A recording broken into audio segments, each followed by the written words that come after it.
I think it has already been made clear and public from the President-elect Biden's team that it is not part of the first set of priorities that President Biden has set out to do in his first 100 days.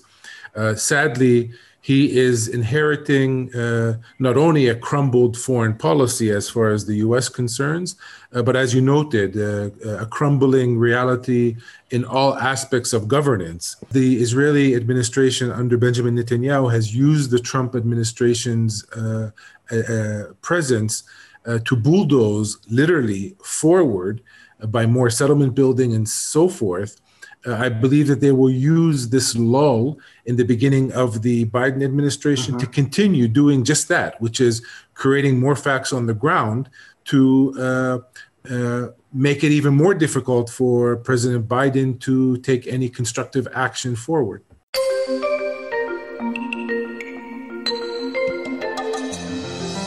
I would say my expectation is not much. Understanding that the Trump administration did not create a lot of policy.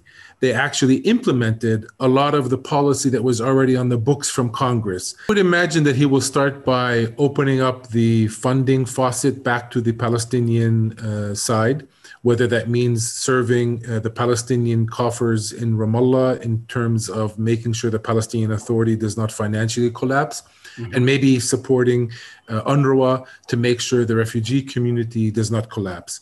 A collapse does not serve anybody's interest across the board.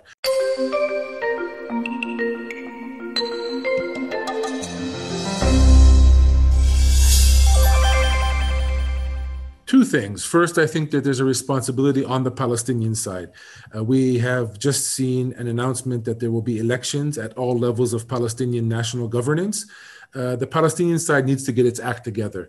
A properly represented leadership with a clear strategy forward, which means trying to change the balance of power. In order to enter any kind of negotiations, it is clear that the U.S. has lost any credibility to be the mediator of that negotiation process. So there will need to be some kind of multilateral approach based in international law. We are no longer interested, and I don't believe the Palestinian people were ever interested, but the leadership may have been, of going into a back room with, like they say, a cigar-filled back room, trying to wield the deal outside of the realm of international law. That was called the Oslo peace process. It failed utterly. Moving forward, we have to have a legally bound and a parameter that makes sense to be able to enter negotiations.